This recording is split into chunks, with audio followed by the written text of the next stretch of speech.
비트코인을 국가 전략 비축 자산으로 삼겠다는 트럼프의 공약에 가상자산 시장이 변곡점을 맞고 있습니다. 하지만 국내에서는 오히려 규제가 더 강해지고 있습니다. 우리 국민들의 해외 증권 투자가 외국인들의 국내 증권 투자 규모를 처음으로 넘어섰습니다. 해외 증권 투자 잔액이 1조 달러 돌파를 눈앞에 두고 있습니다. 중국산 철강의 저가 공세에 국내 제철소들이 줄줄이 문을 닫고 있습니다. 트럼프의 보호무역 강화로 중국의 저가 공세가 더 거세질 것이란 우려가 나오고 있습니다. 국제통화기금 IMF가 우리나라에 점진적인 기준금리 인하를 권고했습니다. 물가 불확실성과 가계부채 문제를 감안할 때 점진적 통화정책이 필요하다고 밝혔습니다.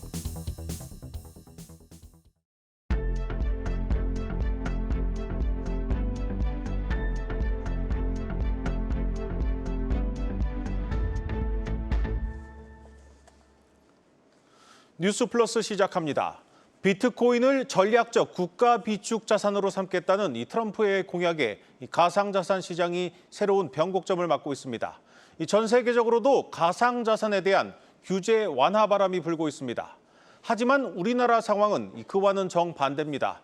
비트코인 현선물 ETF를 금지한 금융당국이 이번에는 가상자산 사업을 하는 기업에 투자하는 ETF 출시까지 막은 것으로 확인됐습니다.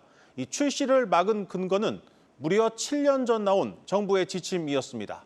첫 소식 정호진 기자의 단독 보도입니다. 금융감독원이 가상자산을 주요 사업 모델로 하는 기업에 투자하는 상장지수 펀드 출시를 반려한 것으로 나타났습니다. 한 운용사 관계자는 지난해 말부터 가상자산 기업에 투자하는 펀드 출시를 준비했지만 금감원으로부터 아직 안 된다는 답변을 들었다고 말했습니다. 이어 그는 펀드는 미국 가상자산 거래소인 코인베이스 등에 투자하는 ETF로 당국 승인만 있으면 당장이라도 출시할 준비가 되어 있다고 전했습니다. 거래소에 ETF가 상장되기 위해선 금융감독원에 증권신고서를 제출해야 하는데 지금까지 당국 문턱을 넘지 못하고 있는 겁니다. 해당 ETF의 출시가 무산됐다는 소식에 국내 주요 운용사들도 금융당국의 눈치를 보며 가상자산 기업에 투자하는 ETF의 신청을 주저하는 실정입니다. 한 운용사 관계자는 블록체인 기업에 투자하는 ETF의 상장이 좌초됐다는 소식을 접했다며 공식적인 지침이 있진 않았지만 상황을 지켜보고 있다고 전했습니다. 금융감독원이 제시한 반려 근거는 지난 2017년 국무조정실이 발표한 가상통화 긴급대책입니다. 당시 정부는 행정지도를 통해 금융회사의 가상자산 보유와 매입, 지분 투자 등을 금지했습니다. 금융감독원 관계자는 비트코인에 대한 투자 수요가 늘고 있지만 정부 기조가 바뀌지 않는 한 펀드에만 규제를 풀어줄 수 없다고 설명했습니다. 투자자 보호라는 명분은 이해되지만 법적 근거는 부족하다는 지적입니다. 코인베이스나 이런 거는 이제 상장 규칙이기 때문에 자본시장법 자체에는 이걸 규제할 근거는 없는 것이죠. 보호조치 차원에서 이해되는 측면이 있지만 그래도 엄연히 이것은 법적 근거가 없는 규제로서의 성격을 가지고 있기 때문에 해외 상황은 다릅니다. 미국에선 이미 2022년 가상자산 거래소인 코인베이스를 2배로 추종하는 레버리지 ETF가 출시됐고 어제 하루만 1조 원 넘는 거래 대금이 몰렸습니다. 뉴욕 증시에선 가상자산 현물 ETF는 물론 옵션 거래까지 시작됐지만 국내에선 코인을 기초자산으로 하는 금융상품은 물론 관련 기업에 투자하는 펀드도 금지됐습니다. 한국경제TV 정호진입니다. 우리 주식시장의 현 주소를 그대로 보여주는 한 통계가 나왔습니다. 국내 투자자들의 해외 주식 투자 규모가 외국인들의 국내 주식 투자 규모를 사상 처음으로 넘어섰습니다. 외국인들은 떠나고 있고 국내 투자자들은 탈출하고 있습니다. 김예원 기자입니다. 국내 거주자의 해외 증권 투자 잔액이 1조 달러에 근접했습니다. 이른바 서학개미 열풍에 국내 투자자들의 해외 주식과 채권 매수가 확대됐기 때문입니다. 최대 투자국인 미국과 더불어 EU, 중국 등에서 주가가 크게 반등하며 이미 보유한 증권의 평가액이 큰 폭으로 상승한 영향도 있습니다. 3분기에 늘어난 해외 증권 투자금 466억 달러 가운데 절반 이상은 미국 증시에 몰렸고 유럽연합과 중국 등에도 투자가 이뤄졌습니다. 반면 외국인의 국내 증권 투자는 267억 달러 줄어든 9,575억 달러를 기록해 국내 거주자의 해외 증권 투자 규모가 외국인의 국내 투자 규모를 처음으로 역전했습니다. 한국은행은 주가나 환율에 따라 잔액의 변동성이 크지만 적극적인 해외 투자가 이어지며 장기적으로 이 같은 흐름은 지속될 것으로 내다봤습니다. 증권 투자 항목이 변동성이 워낙 크기 때문에 다시 이제 부채가 더 커질 수도 있는 거고요. 기본적으로 이제 우리나라의 해외 증권 투자가 계속 커지는 상황이니까 해외 투자 증가세는 국민들의 이자와 배당 소득이 늘어날 수 있다는 점에서 긍정적인 면도 있지만 최근의 급증세엔 지지부진한 국내 증시 이탈 현상이 반영됐다는 점에서 우려의 목소리도 나옵니다. 국내 투자의 해외 유출이 앞으로도 지속되면 우리 경제의 성장 잠재력이 악화되고 환율이 급등하는 등 문제를 야기할 수 있다는 지적입니다. 한국경제TV 김연입니다. From our perspective, design of incentives under the program should be carefully designed to ensure a market-driven price discovery. 밸류업 시도는 긍정적이지만 지지부진한 국내 증시 회복을 위해선 신중한 인센티브 설계가 필요하다는 조언이 나왔습니다. 해마다 회원국들의 경제를 두루 살펴보는 IMF가 올해 우리 금융시장에 내린 진단인데요. 지난 9월 마지막 날 야심차게 출발한 코리아 밸류업 지수 고점 대비 8% 넘게 빠지기도 했습니다. 지금 수준으로는 기업 가치를 올릴 수 없다는 목소리가 들리는 배경인데요. 당장 강력한 한방으로 꼽히는 관련법 개정이 여야 갈등에 호송세월을 보내고 있습니다. 세법을 바꾸려는 국민의힘의 시도에 더불어민주당은 상법 개정 카드를 꺼내고 나섰죠. 기획재정부의 세제 지원안은 국회에서 표류하는 상태고 김소영 금융위원회 부위원장은 기업들이 좀 더 밸류업을 노력하도록 인센티브를 줄 거라면서도 구체적인 방안은 고민 중이라면서 말을 아꼈습니다. 우리 거시경제를 두고도 IMF의 분석은 밝지만은 않았는데 당장 올해 경제 성장률 2.2%로 내다봤습니다. 내년은 2%로 예상했는데 한 달 전보다 일제히 내려잡아서 걱정입니다. 근거는 우리 경제 전망을 둘러싼 불확실성이 높고 성장률을 찍어 누를 위험 요소가 많다는 겁니다. 물가가 잡힌 만큼 점진적인 통화정책 정상화, 즉 기준금리 인하가 적절하다는 게 IMF 판단입니다. 그나마 긍정적인 부분은 지난달 세계 국채지수 편입에 성공한 점인데요. 이는 정부의 외환시장 구조 개선 노력 덕분으로 더 많은 글로벌 자본 유입의 발판이 될 것으로 평가했습니다. 지금까지 세종 스튜디오였습니다.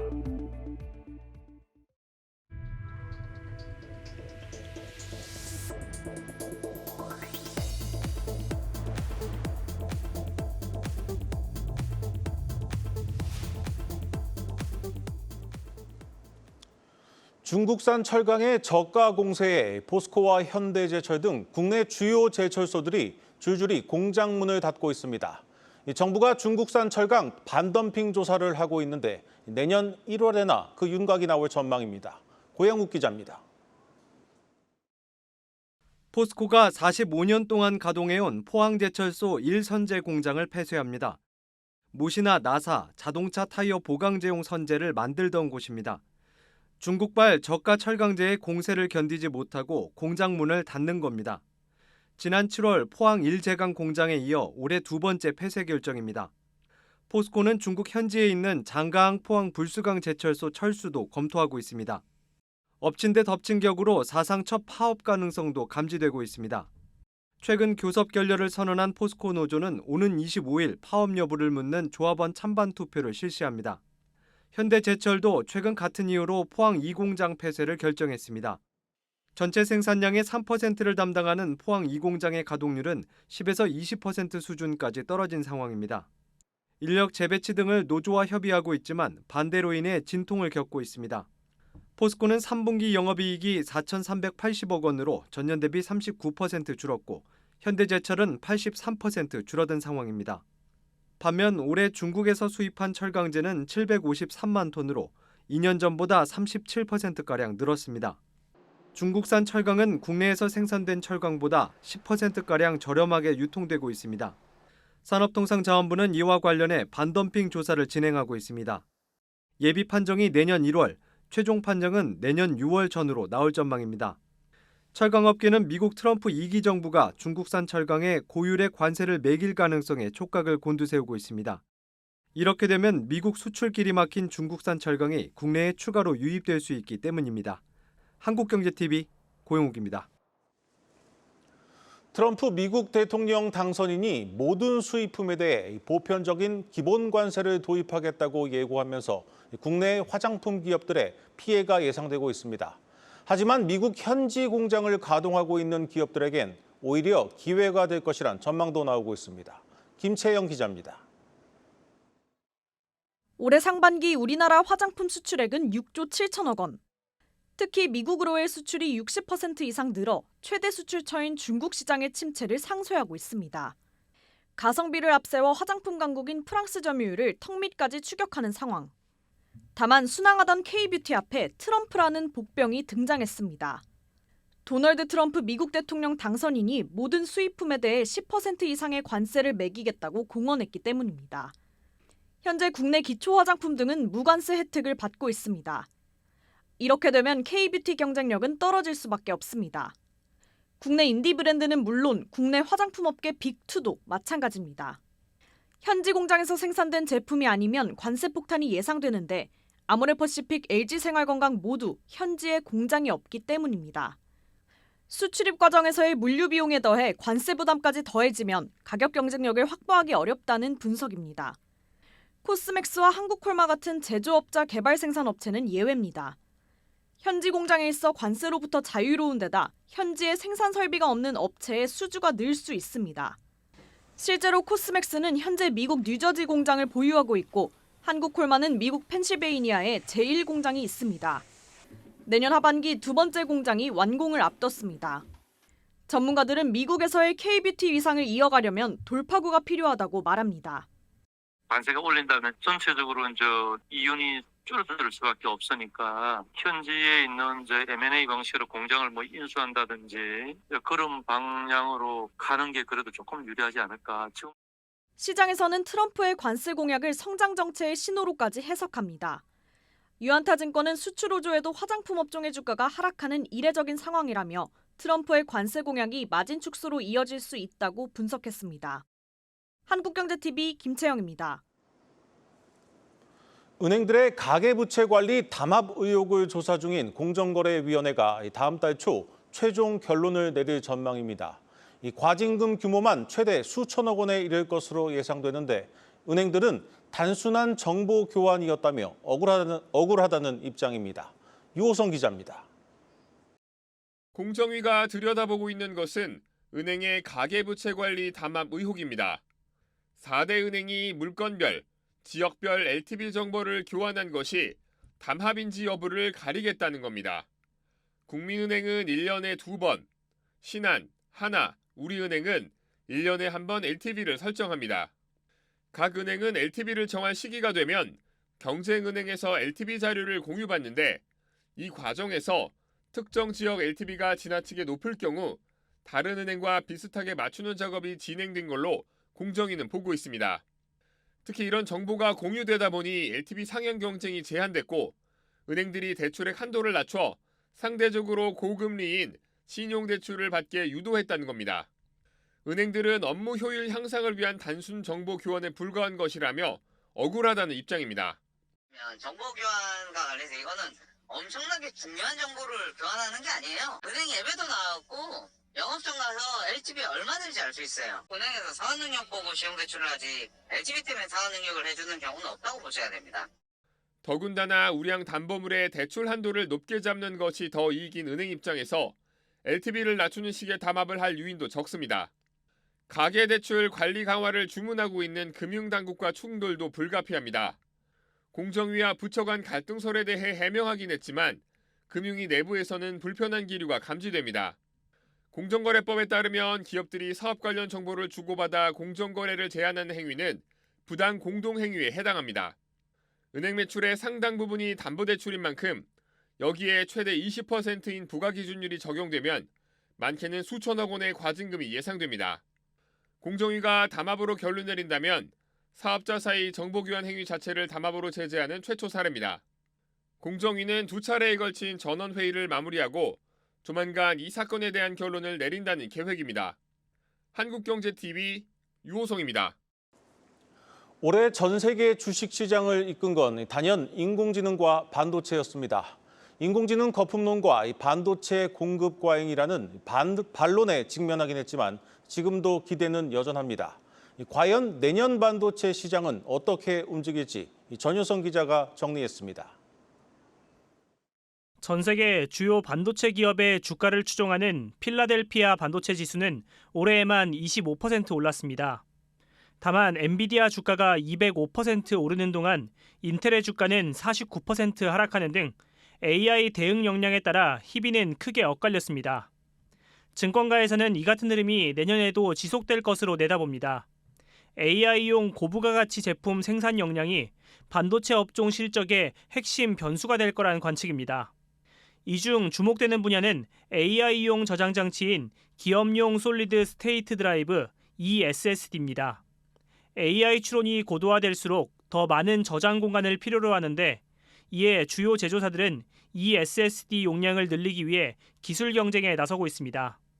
현재 전 세계 ESSD 시장은 삼성전자가 47%, SK하이닉스가 30%를 점유한 상태로 국내 기업이 수혜를 입을 것으로 예상되는 대표적 업종이기도 합니다.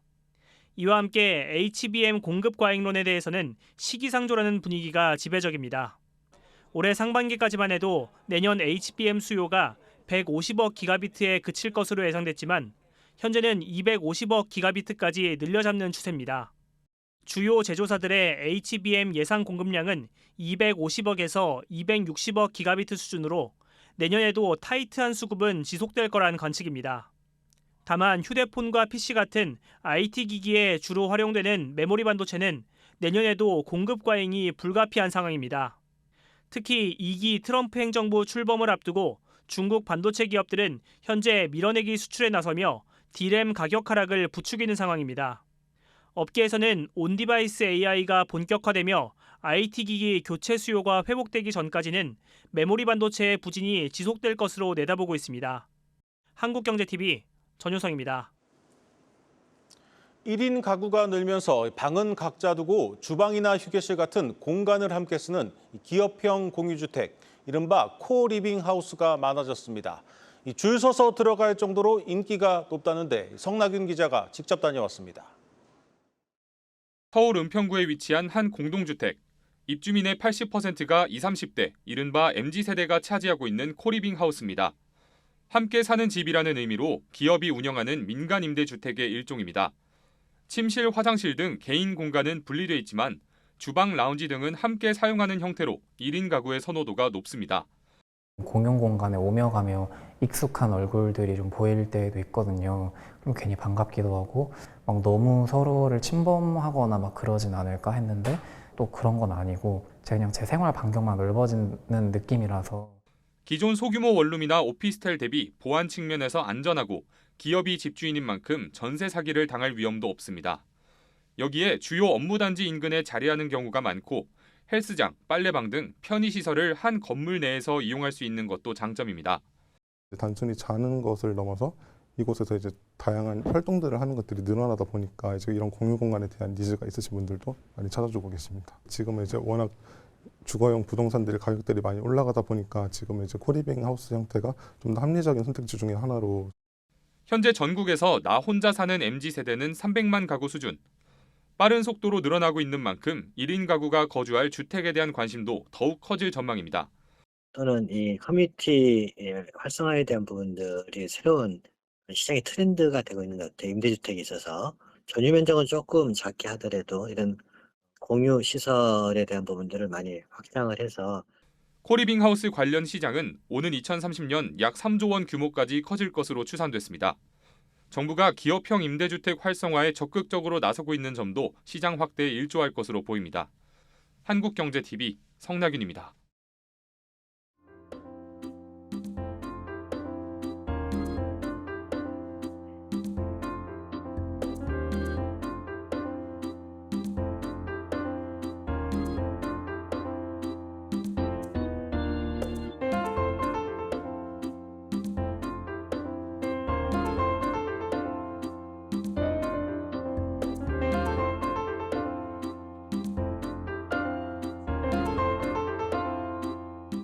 스마트폰 조작에 익숙하지 않는 고령층 등에서도 손쉽게 필요한 서비스를 받을 수 있으며 보험 관계자가 해외에 있거나 각자 서로 멀리 떨어져 있는 경우에도 별도의 위임 서류 없이 다자간 화상 통화로 편리하게 서비스를 이용할 수 있습니다.